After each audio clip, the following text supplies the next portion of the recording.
민수기 14장 오늘 우리가 읽었던 10절까지 말씀은 공동체가 믿음을 잃어버리면 어떻게 되는가를 우리에게 아주 적나라하게 보여주고 있습니다. 믿음을 잃어버리면 누구나 할 것 없이 두려움과 절망의 감정에 휩싸이게 됩니다.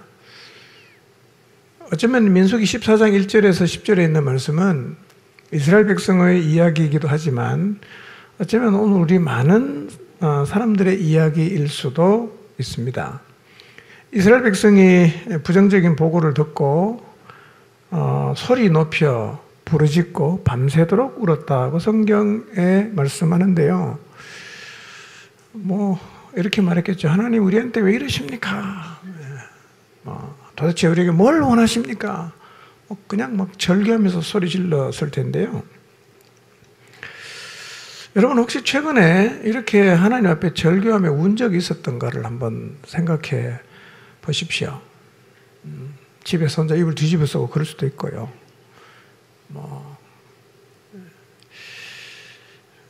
근데 이 백성들이 겉으로 보면 그 암담한 현실 때문에 그리고 절망적인 현실 때문에 운 것처럼 보이지만 좀 더 깊이 들어가 보면 그 상황의 문제가 아니라 믿음이 없었기 때문에 운 거예요. 왜냐하면 동일한 상황을 보고 왔던 요소와 갈렙은 끄떡도 안 하거든요. 그 상황 때문에 무너진 게 아니라는 거예요. 예. 그러니까 성도의 삶에 있어서 믿음이 얼마나 중요한가 하는 것을 우리에게 다시 한번 확인시켜 주는 말씀입니다. 밤새도록 부르짖고 울었던 백성의 그 다음 수순은 뭐죠? 원망입니다. 그 다음은 뭐죠? 옛날로 돌아가자, 애굽으로 돌아가자. 이 레퍼토리는 믿음을 잃어버린 모든 신앙인의 삶 가운데서 여전히 계속해서 반복되고 있어요. 우리도 믿음을 잃어버리면 이런 전철을 똑같이 밟습니다. 믿음을 잃어버리고 절망적인 상황 앞에 딱 서면 되게 이렇게 울부짖다가 원망하다가 옛날이 좋았다 이렇게 나가는 거예요. 열정당꾼의 판단이 100% 틀렸다고 볼 수는 없어요. 우리가 믿음이 없는 건 사실인데 현실에 비추어 보면 충분히 그럴 수 있죠. 그 땅에 들어가기 힘들겠다. 우리가 하면 굉장히 피해를 많이 보겠다. 그 다음에 거인족이 있는데 또 네피림 후손이 있는데 아무리 봐도 우리는 메뚜기 같더라. 이렇게 볼 수 있어요. 이게 사리를 판단하고 분별하는 것도 지혜이긴 한데 성경은 이 지혜를 무슨 지혜라고 말합니까? 세상의 지혜다 이렇게 말하는 거예요. 육적인 지혜다 이렇게 표현을 하고 있어요. 그러니까 신앙생활을 이런 지혜로 하면 아무리 오래 신앙생활해도 하나님은 전혀 알 수가 없어요. 예. 여러분 이런 것을 지혜로 생각하지 마시기를 바랍니다.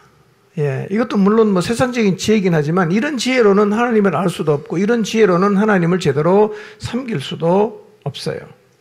성경은 이렇게 말하죠. 이런 지혜로 하나님을 알지 못하게 한 게 하나님의 지혜다 이렇게 말하는 거예요. 그러니까 세상적인 지혜로 인간적인 지혜로는 하나님을 절대로 모르게 돼 있어요. 그 모르게 만든 게 하나님의 지혜다 이렇게 성경이 말씀하고 있습니다. 하나님 어떻게 알 수 있죠? 어리석어 보이는 하나님의 말씀을 믿을 때 하나님을 알게 돼요. 여러분 꼭 기억하십시오. 하나님을 어떻게 하냐? 하나님의 어리석어 보이는 말씀을 믿을 때 하나님을 알 수가 있습니다. 그러니까 여러분 신앙생활은 다 이해되면 가겠다. 계산해서 답이 나오면 가겠다라고 말을 하면 한 발짝도 앞으로 못 갑니다.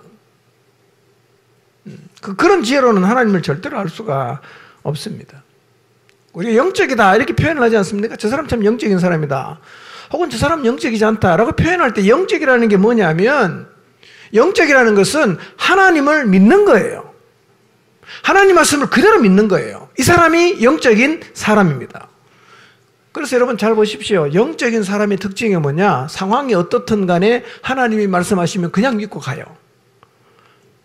근데요, 가면 그 말씀이 역사합니다. 계속 하나님을 아는 거예요.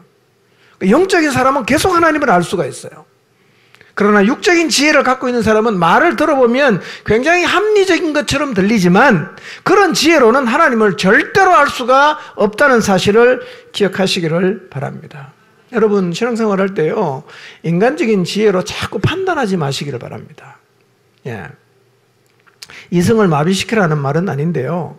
물론 하나님 말씀을 우리가 분별을 해서 알 수 있는 부분도 있지만 많은 부분은요, 하나님 말씀은 믿어야만 갈 수 있죠. 이에서 가려고 하면 우리가 못 가는 영역이 너무 많아집니다. 예. 하나님 말씀하시면 그냥 아멘으로 화답하시길 바랍니다. 기도하면서 이렇게 한번 생각해 보세요. 하나님, 저는 이제 하나님이 어떤 말씀을 하셔도 아멘으로 받아들이겠습니다. 하나님 제게 말씀해 주십시오. 하나님 제게 무엇을 말씀하셨습니까? 말씀하시면 제가 아멘으로 받겠습니다. 이런 자세를 여러분이 갖게 되시길 바랍니다. 주님 말씀하시면 그냥 제가 순종합니다. 이게 영적인 사람이에요. 예.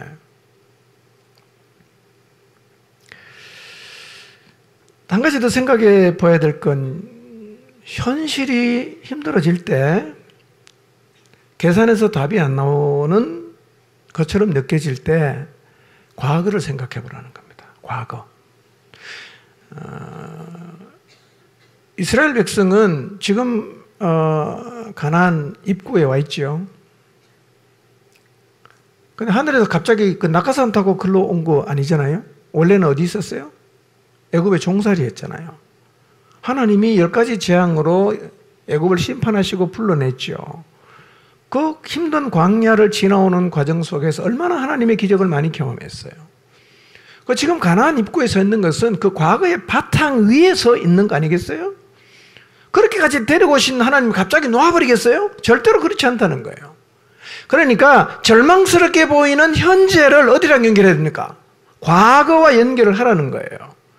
우리의 약속은 우리가 지금 보고 있는 현실이 아니라 나를 인도하신 하나님의 약속과 연결이 되어 있다는 사실을 잊지 마시길 바랍니다. 과거와 연결되어 있어요. 과거에 나를 인도하신 하나님의 사랑과 은혜와 기적과 그리고 약속을 지키시는 하나님의 신실함과 연결이 되어 있다는 사실을 잊지 마시기를 바랍니다.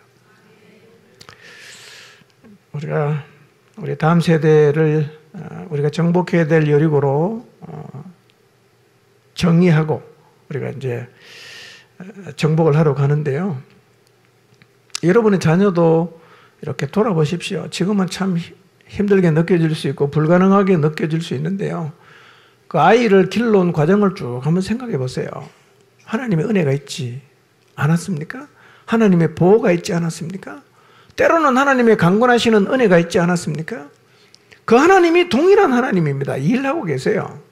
과거를 기억하면서 현재 절망스러운 상황과 연결하십시오. 그리고 그 하나님이, 과거에 일하신 하나님이 계속 일하실 거라는 믿음을 가지시기를 바랍니다.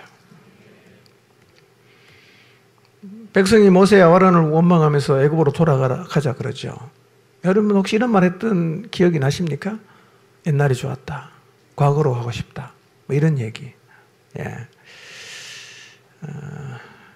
여러분 그게 다 기억상실증에 걸려서 그렇게 말하는 거예요. 예. 우리가 이스라엘 백성이 돌아가자고 하는 애굽은요, 99%는 나쁜 추억만 있는 데입니다. 1% 정도만 그래도 좀 괜찮은 추억이 있고요. 99%는 정말 온갖 힘듦과 고통만 가득한 그런 그들의 과거였어요.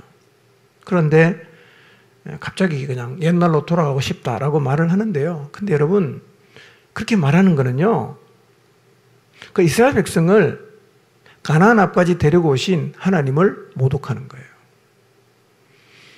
여러분이 자꾸 옛날로 돌아가고 싶다, 적당히 예수님 믿을 때가 더 좋았다, 이렇게 말하는 것은 여러분의 인생을 끌고 가시는 하나님을 향한 진짜 모독이에요. 그럼 하나님은 어떻게 되는 거예요? 예.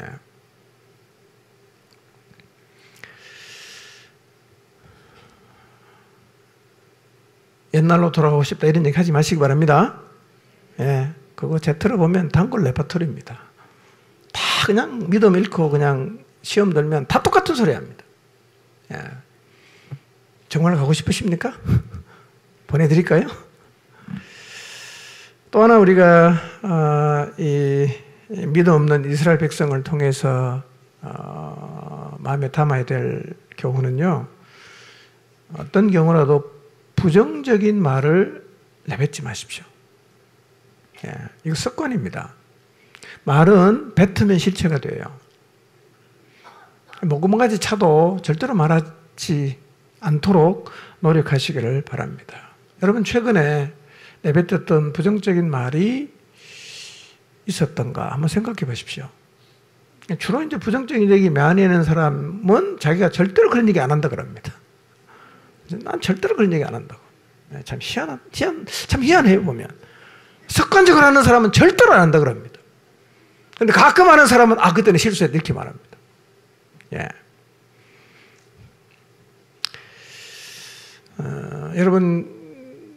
여러분의 여리고를 향해 나가면서 혹시 부정적인 말을 내뱉지 않았나 한번 생각해 보세요. 안 될 거야. 못해. 걔는 안 돼. 절대로 안 돼. 안 된다고 말하면 안 될 수밖에 없지 않겠어요? 뭘 말해야 됩니까? 현실만 말하지 마시고 하나님의 약속을 말하세요. 약속을 말하세요. 말씀을 말하셔야 돼요. 그러니까 오늘 민수기 14장 26절 27절인가요? 보니까 그 백성의 부정적인 얘기를 하나님이 뭐라고 말씀하십니까? 내가 다 들었다. 네가 말한 대로 내가 행하겠다. 이렇게 말씀하지 않습니까? 무슨 얘기 아니에요? 언어를 바꾸시고 믿음의 언어를 사용하게 되시기를 바랍니다. 믿음의 언어를 사용하십시오. 된다고 말하십시오. 하나님이 하신다고 말하십시오. 그게 사실이에요. 자, 믿음을 잃어버리니까 제일 처음 뭐 합니까? 울부짖죠. 두 번째로 뭐하죠? 원망하죠. 세 번째로 뭐하죠? 옛날이 좋았다 그러죠. 근데 마지막 단계는 사실은 나가면 안 되는데 이스라엘 백성은 여기까지 갔어요. 그게 뭡니까? 반역입니다. 반역. 애굽으로 돌아가자. 새 지도자를 세워서 애굽으로 돌아가자. 모세 아론은 어떻게 됩니까? 제끼겠다는 거죠. 모세 아론 제쳐놓고 새로운 지도자를 세워서 우리가 원하는 길을 가자. 애굽으로 돌아가자. 이건 사실은 너무 나간 겁니다. 여러분 혹시 믿음을 잃어버려서 절망스러운 상황 앞에서 절규하고 원망하고 그리고 옛날로 가는 게 좋겠다라고 말을 하더라도 반역의 자리까지는 나가지 마시기를 바랍니다. 애굽으로 돌아가자. 이거 어떤 의미입니까? 하나님 약속 필요 없다 이거예요. 하나님 이제 나 상관 안 하겠다. 내 길 가겠다. 이런 선언 아닙니까? 완전 반역이죠 이건요. 혹시 잠깐 믿음을 잃어서 좀 헷가닥 해갖고 1번, 2번, 3번까지 가더라도 4번까지는 가지 마시기 바랍니다. 자, 1번이 뭐라고요? 울부짖는 겁니다. 2번은 원망하는 겁니다. 3번은 옛날이 좋다. 4번은 실행하는 겁니다. 반역. 그럼 애굽으로 돌아가겠다고 하면 하나님하고 이제 끝내겠다는 얘기 아니에요? 하나님 약속 이제는 필요 없다. 하나님 필요 없다. 우리 갈 길 가겠다. 이 선언 아닙니까? 너무 나은 거예요. 그 다음 주에 우리가 나눌 말씀은 모세가 기도합니다. 그리고 이렇게 부정적으로 반역하는 이스라엘 백성을 하나님이 심판해요. 그리고 믿음을 잃어버린 이 백성이 해서는 안 될 행동을 또 해요. 악순환입니다.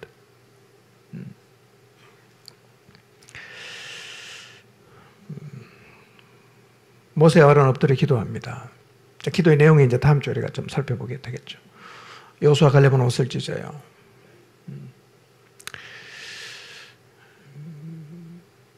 여러분, 여호수아 갈렙은 지금도 하나님 말씀을 믿음으로 받고 있어요. 믿음으로 받고 있습니다. 그리고 믿음으로 받고 그 백성들 앞에서, 반역하는 백성 앞에서 하나님의 약속을 믿고 가면 됩니다 라고 또 얘기를 하죠. 열받았어요. 백성들이 열받았습니다. 왜 열받았죠? 뭐 오늘날로 표현하면 이런 거죠. 너무 말씀하지 마라. 너무 믿음 하지 마라. 현실을 봐라. 그 어떻게 들어갔냐? 그 말이 되냐? 이러고 돼야 되는 거하고 똑같습니다, 여러분. 여러분, 말씀이 세상을 창조하지 않았습니까?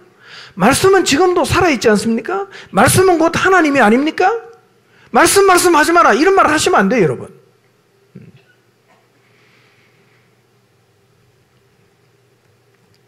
그래서 하나님의 약속의 말씀을 믿음으로 선포하는 여호수아 갈렙을 향해서 돌을 털어 치려고 했습니다. 이들이 가지고 있던 믿음은 뭐였어요? 우리는 가나안에 절대 못 들어간다라는 투철한 믿음을 갖고 있었어요. 혹시 여러분 우리 아이는 안 된다라는 믿음을 갖고 계시지 않습니까? 우리 남편은 안 된다는 믿음을 혹시 갖고 계십니까? 여러분 하나님을 믿으시기 바랍니다. 하나님을 믿으세요. 하나님 약속을 믿음으로 붙드시기를 바랍니다. 돌을 들어 치려 하는 순간 하나님의 영광이 회막에서 나타났어요. 이때 하나님이 개입하지 않았으면 여호수아와 갈렙은 돌에 맞아 죽었겠죠. 자, 하나님이 개입하면 어떤 일이 벌어진다 그랬어요? 악인에게는 심판이 있고 그 다음에 의인에게는 구원의 역사가 동반돼요.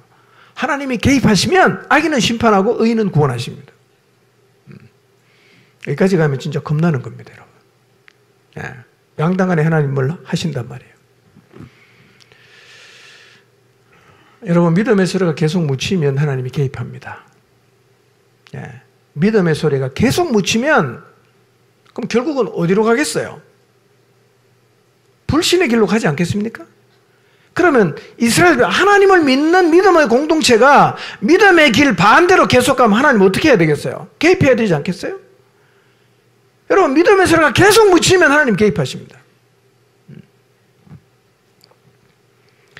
이스라엘 공동체는 굉장한 위기를 맞고 있습니다. 자, 위기의 원인이 뭡니까? 믿음을 잃어버린 거예요. 여러분 교회의 위기는 돈이 모자라는 게 아니고요. 뭐 사람이 없는 것도 아니고요. 환경이 어려운 것도 아니에요. 교회 진짜 위기는 뭐냐? 믿음을 잃어버린 거예요. 예. 우리가 믿음을 잃어버리는 것이 가장 위기입니다. 여러분 믿음을 잃어버리면 하나님의 뜻을 어떻게 이룰 수 있겠어요? 다 안 된다는데 답이 안 나오면 못 가겠다는데 그 공동체 할 수 있는 일이 없어지는 거예요. 이게 진짜 위기입니다. 예. 꼭 기억하십시오. 믿음을 잃어버리면 교회가 할 수 있는 일은 없어요. 하나님을 위해서 교회가 할 수 있는 일이 완전히 사라지는 겁니다. 오늘 이 말씀 앞에서 한번 우리를 돌아봤으면 좋겠어요. 우리 공동체는 지금 어떨까요? 믿음을 갖고 있을까요? 아니면 믿음을 잃어버렸을까요? 공동체가 믿음을 잃어버릴 때 나타나는 현상 세 가지 말씀드렸죠. 자, 이 말씀을 한번 자기 자신에게 한번 잘 비춰보시면 좋겠어요. 믿음을 잃어버리면 부정적인 사람이 다수가 돼요. 불신의 소리가 믿음의 소리를 이깁니다. 이거 위기입니다. 여러분 목장에서 부정적인 사람이 다수가 되어서 불신의 소리가 믿음의 소리를 이기면 그 목장은 이제 위기예요. 굉장한 위기입니다. 두 번째, 오직 현실만 바라보면서 답이 안 나온다고 울부짖고 원망하고 예전이 좋았다고 예전으로 돌아가자고 말하는 사람이 많아지면 교회의 위기입니다. 자빠져서 여러분 영적으로 자빠지면 레파토리 또 이렇게 갑니다. 요 레파토리를 가거든요.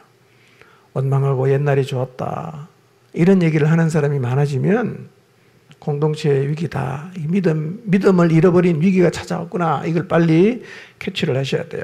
세 번째, 이해가 돼야만 움직이겠다. 답이 나와야만 나는 움직인다. 라고 말하는 사람이 많으면 이것도 위기예요. 말씀만 있으면 그냥 가는 거죠. 근데 말씀은 나는 잘 모르겠고 답이 나오면 간다. 이런 사람 많아지는 것이 위기라는 사실을 꼭 기억하시길 바랍니다. 혹시 내 안에 이런 모습이 없는가? 내가 이러면 내 개인의 신앙의 위기죠. 이런 사람이 많아지면 공동체의 위기가 되는 것입니다. 믿음이 없으면 어떻게 살겠어요? 다 세상의 지혜로 가는 거예요. 세상의 지혜로 간다는 말은 누구처럼 한다는 말이에요? 열 정탐꾼처럼 한다는 얘기죠. 믿음이 없는 것이 위기라는 사실을 잊지 마시기를 바랍니다. 우리는 늘 하나님 그분을 향한 믿음의 토대 위에 서 있어야 합니다. 우리는 지금 우리 안에 진짜 믿음이 있는지 없는지를 확인할 수 있는 자리에 서 있죠. 우리의 여리고를 향해서 가잖아요. 믿음 없이는 못 가고 믿음 없이는 정복이 안 되는 거죠. 1세대를 우리가 반면교사로 삼아야 됩니다. 아, 믿음이 없으면 약속의 땅을 차지할 수 없겠구나 라는 사실을 다시 한번 기억하고요. 출애굽 2세대처럼 믿음으로 여리고를 돌고 하나님 말씀 그대로 순종해서 여리고성을 정복할 수 있는 믿음의 자리에 우리 모두가 서게 되기를 바랍니다.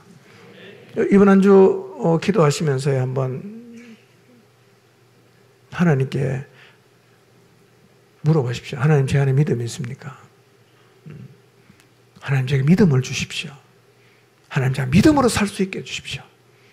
그렇게 주님 앞에 나아가서 여러분 내면에 있는 믿음을 붙잡고 한번 씨름하는 시간을 꼭 가져보시기를 바랍니다.